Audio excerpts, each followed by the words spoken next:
I'm here to talk about understanding personality type and how it can impact your well-being. So, first of all, it's important, I think, to define what is personality. I'm a psychologist. All psychologists like a definition at the beginning. So I've got 3 definitions here for you. First of all, from the scientist. So Gordon Allport was the person that said the first one here on the screen. He was one of the founding fathers of personality psychology, and he talked about characteristic patterns of behaviour, thought or emotion that determine a person's adjustment to the environment. I looked at that and thought, well, that is maybe a bit old school, a bit old fashioned. Let's try and make it a little bit clearer for the layperson. So in the middle, that's my one, just from my understanding and reading and around the subject and working with personality assessments over the years. I've come up with our unique set of personal qualities and ingrained thought patterns that influence how we see the world and how we deal with it through our thoughts, actions and emotions.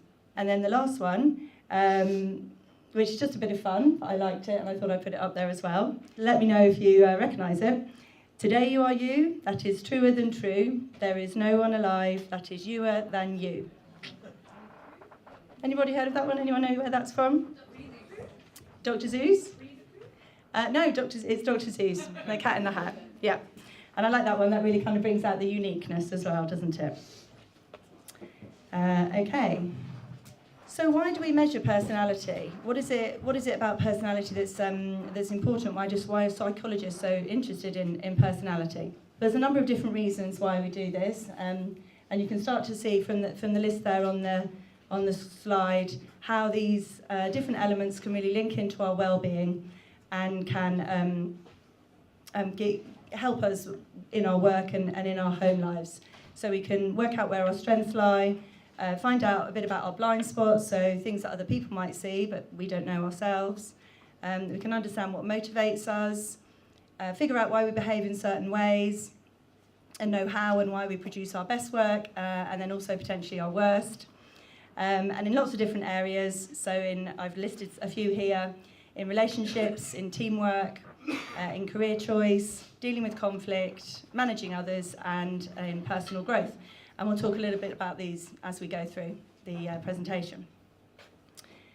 And so psychologists have a variety of different theories or models that they would use to measure personality. The one that I've chosen to talk to you about today is the Myers-Briggs Type Indicator, or the MBTI. Has anyone heard of this assessment model before? Oh, quite a few hands. Great, okay. Has anyone actually ever taken the assessment and had feedback on it? Okay, great, a few people, so this will be familiar to some of you, but for the others this will give you a good flavour and a good introduction to personality assessment.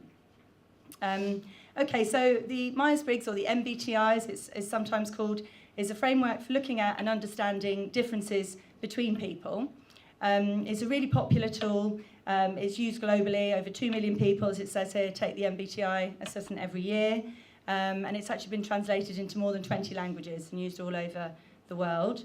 Something that I used to use in my HR work previously, mostly for team facilitation, communication, sometimes helping managers, dealing with their teams, dealing with conflict, and then also for personal growth, understanding yourself, raising your self-awareness, and kind of thinking about career choice and that kind of thing as well. So it can be used in lots of different ways. One of the reasons it's so popular is that it really looks at personality in as positive light as possible. It is based on preferences rather than ability, and we'll come to what we mean by preferences in a minute. There's no right or wrongs. Sometimes you hear personality assessments called tests or quizzes, but we're careful to kind of stay away from that because that would make it sound like there's a right or wrong answer. And actually there isn't. With the Myers-Briggs Type Indicator, you decide what your best fit type is, it's called. So you do take an assessment, but it isn't a test that just says, right, that's what you are, puts you in a box, deal with it. You actually go through a process of self-discovery, and you decide yourself what your type is, if you go through it with a qualified practitioner. Okay. So let's find out a little bit about Myers-Briggs. So as I said, it's based on preferences, and there's 4 different preferences, and 4 different dimensions, if you like.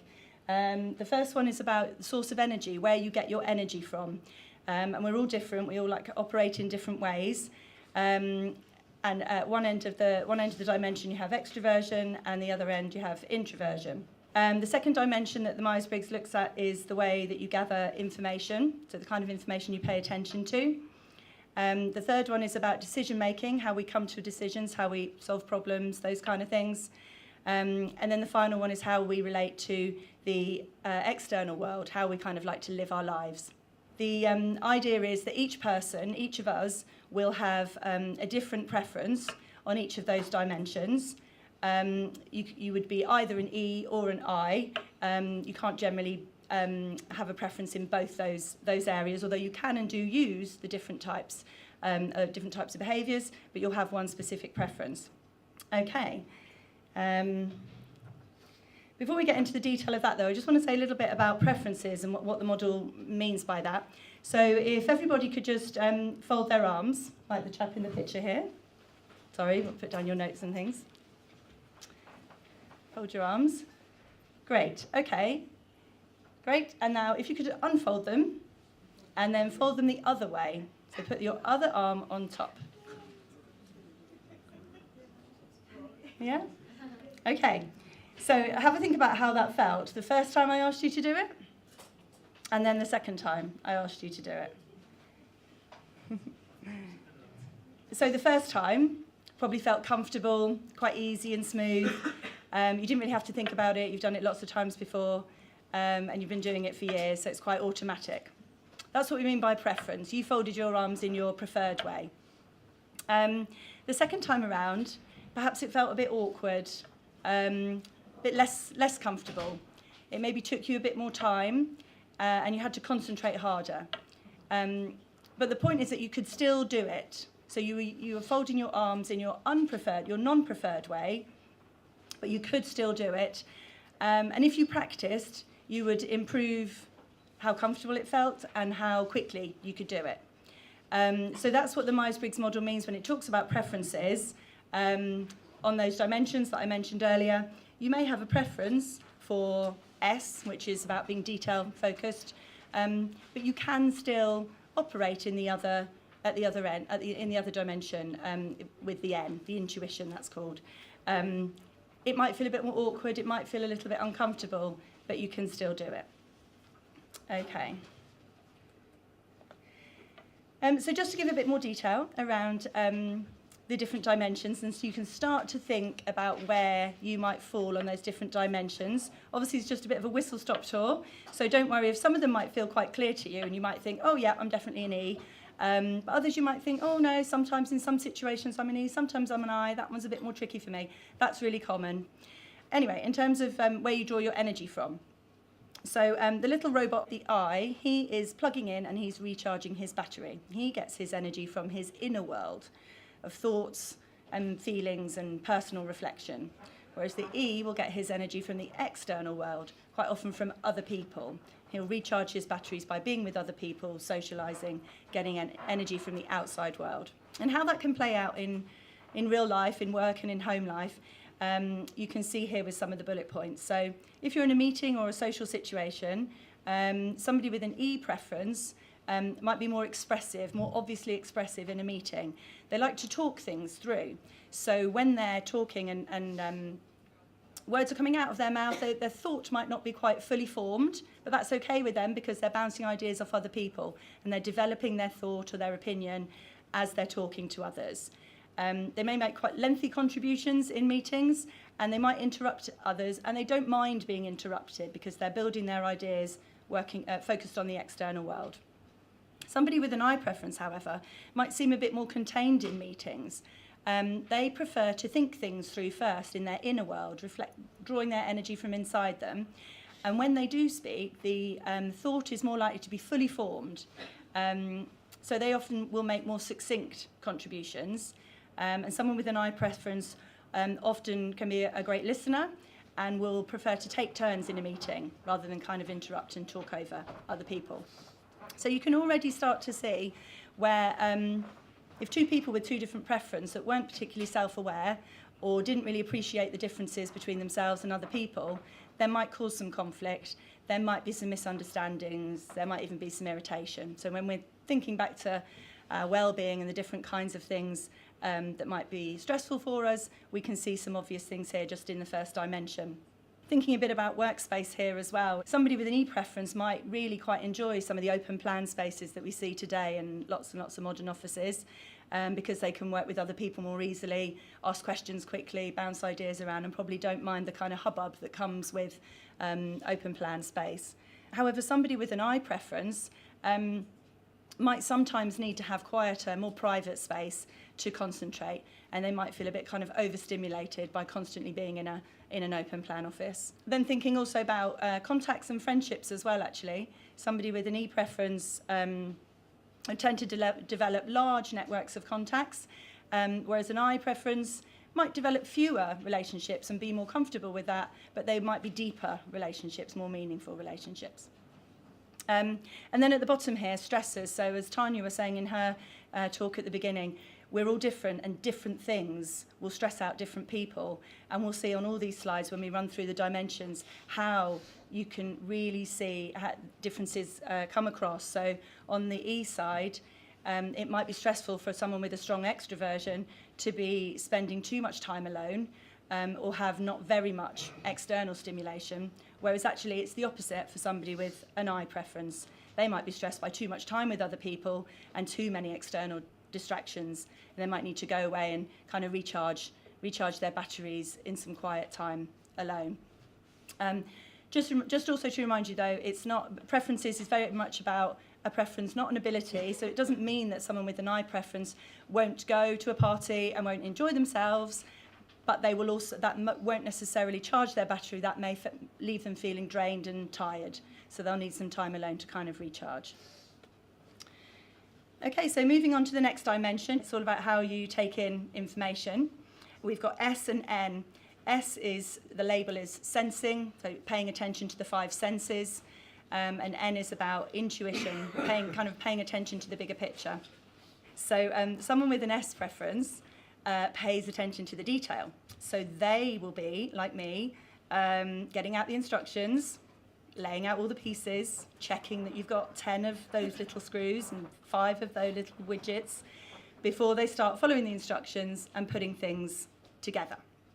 Somebody with an M preference may not even open the instructions, may just have a look at the picture on the front and think, yeah, I know what I need to do here, I know what I need to achieve, I can't be bothered with opening the instructions and wading through all that detail, I'm just going to give it a go. So that's why that little cartoon man is doing things differently there. Your person with an S preference will pay attention to the detail. They like to deal in facts and figures and known information. They can be more kind of practical and specific. And if they're trying to solve a problem, they might think, well, what worked well last time? They'll rely on experience, and they'll often have quite a realistic approach. Somebody with an N preference won't be so bothered about the detail and the facts. They'll see patterns and connections and themes between the individual details. And they won't necessarily want to know the who, the what, the when, the where, the why. They'll be thinking about, well, where am I going? What's the big picture? What's the big idea and the message? And instead of reflecting back on, well, what did we do last time? They might think, well, what can we do differently this time? They'll be more inspired by the possibilities, and perhaps have a more imaginative approach to problem solving. And again, at the bottom, you can see the different kinds of stressors for these different kinds of type. The person with the S preference might be stressed by ambiguity and a lack of clarity, or dealing with other people's ideas if they don't seem to have an obvious foundation or purpose. Whereas somebody with an M preference will be stressed by having to follow exact instructions, being told exactly what to do, and may be stressed by other people who want to know the detail all of the time. So again, you can see how if we kind of appreciate these differences and raise our self-awareness, we can really start to see the kind of strengths that people bring to a situation and the kind of lookouts, and have a good kind of framework to discuss those differences, rather than kind of get stressed with each other and different ways of approaching it. Kind of appreciating those differences is easier when you've got this known framework to discuss things, which is what Myers-Briggs often gives people when they're in teams in workplaces.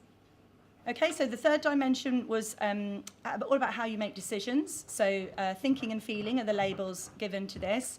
You can see that the on the T side, the kind of brain, the head is highlighted, and on the F side, it's the heart that's highlighted.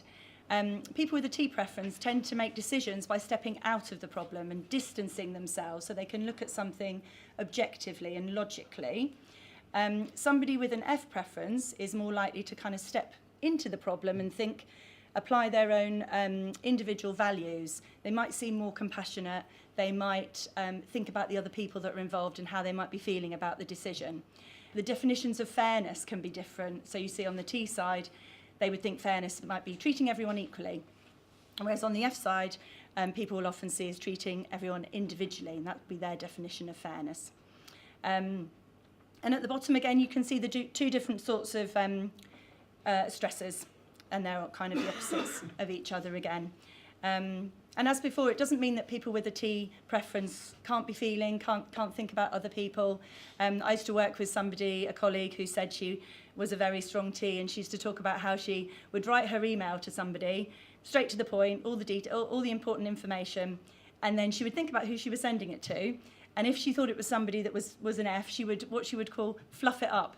So she would put the fluffy bits in afterwards. So at the beginning, she would then write in the, hi, how are you? Did you have a nice weekend? And at the end, she would put, okay, thanks so much. I'll see you later on. Look forward to seeing you later on. And that was her thinking carefully about what she wanted in an email. She wasn't so bothered about those pieces, those fluffy bits, as she called them. But she appreciated that other people, that might be quite important to them. So she would kind of adapt her way of working, and she would put those in afterwards, at the end. Okay, and the final dimension that we're talking about is about how you like to live your life. So somebody that's a J or is a planful person prefers to make definite plans and come to closure on decisions, get things organised, get them shut down, move on to the next thing. Somebody with a P preference prefers to kind of keep a range of options open, be a bit more flexible and spontaneous. So those little charts are actually little kind of displays of how you might approach working to a deadline. So somebody with a J preference likes to work in a very kind of orderly, methodical fashion. If you think on the bottom left-hand corner is the start of a project, and then the deadline is the top right, they will work in a very structured, methodical fashion. Ideally, I mean, obviously things will come in and might change things along the way, but this would be their ideal. No last-minute panics, everything done nice and orderly. Somebody with a P preference, less structured, less planful.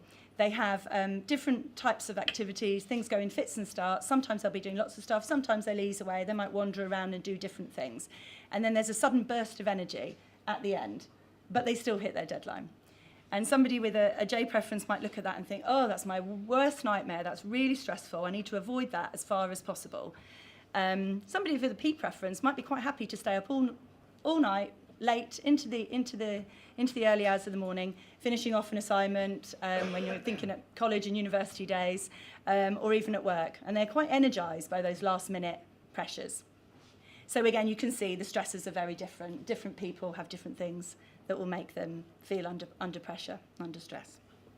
Okay, so just trying to pull it all together then, because the purpose of today is obviously well-being, and we're talking about individual differences, but what does that mean? Has anyone here ever really felt like a square peg in a round hole? You know, you're kind of at, thank you, yeah, you're in a job role, or in a company, or even in a group of people where it just doesn't feel like it fits, it doesn't fit naturally for you. And even though I've talked earlier about preferences being just that and not abilities, so we can and we do flex out of those different dimensions that I was talking about. If we were forced to do our unpreferred work in our unpreferred way for a long period of time, that's not going to be healthy for you, and cracks could appear. That can be where you feel like you might get burnt out because you're constantly feeling tired and stressed about the way that you're having to work. So, for example, if someone had a strong N and P preference, that was the big picture stuff, and then P was the spontaneous, flexible way of working. And if they're in a job where they had to manage really detailed projects to tight deadlines, Do you think they'd enjoy going to work every day as much as someone who had an S preference, which was the detail-focused person, and a J, which was the kind of planful, organised approach to things? Okay. So we've talked a bit about personality, and I've just finally got a few slides to finish off about the positive impact of self-awareness overall. So there's been various research that's shown that high levels of self-awareness are associated with improved psychological well-being, improved performance at work, and more effective leadership. So how does that work? How do we think that works? Well, in terms of self-awareness and health benefits, we've seen how different things can act as triggers for different people. So if you know your own personal stressors, you can predict them and you can try and avoid them wherever possible. So when we were talking about extroverts earlier, they could try and avoid a whole week working from home, for example. They could make sure that they plan in some meetings or social events to give them the external energy that they really need and crave to keep them happy and healthy. Similarly, once you understand how and why you react to certain things in certain ways, you can try and avoid an extreme reaction. If you know you've got a sensing preference and you're really into the detail, and maybe you're going through a period of change, and your manager at work or somebody you work with is in charge of that, and you may feel frustrated by a lack of clarity, and you may feel that building, and you can suddenly think, I know why this is. They're just giving me the big picture. I know I need the detail. What can I do to find out the detail? I could ask for more detail. I could go away and find it myself. I could just say that it's important to me. There's lots of different things you can do to recognise what causes you stress and then try and alleviate that reaction. Employing protective behaviours, so that's perhaps bringing somebody else into the mix to help you and help your behaviour. So if you were a T person and you didn't want to make a decision, well, you're making a decision based on logic, but you didn't want other people to see you as cold-hearted, you might want to enlist somebody's help who was an F, who was a little bit more F than you, to help you with that decision-making and to help you explain it to other people so that they would understand your kind of rationalisation on that side of things. And finally, show yourself kindness and compassion. If you know yourself and you know how things work and the kind of things that are your strengths and the kind of things that you feel like you might need to work on, you don't have to beat yourself up about it. So if you have a P preference and you often leave things till the last minute, try not to beat yourself up about being disorganised and remind yourself about all the benefits that being spontaneous and being flexible bring. And then in terms of your business as well, self-awareness can be really key for that too. Lots of reasons here up on the slide here. I mean, if you're aware, generally you can boost your confidence. If you're increasing your self-awareness, you understand yourself better. You can make better decisions if you understand the different kind of preferences that are constantly in play when you're dealing with other people. And really, if you understand your strengths, you can make sure you maximise those and capitalise on those when you're making your business work for you. And then thinking about relationships, if you've got this kind of good framework in mind about how people differ, you can understand other people's needs better, deal with differences in a really constructive way, thereby improving how you work together with other people. And some other reasons there as well about how self-awareness can help with your business. And then finally, more good news. Some really important research was done about 10 years ago. It was Cornell University and Green Peak Partners, who are a big consultancy firm in the US. They explored the traits of successful business leaders.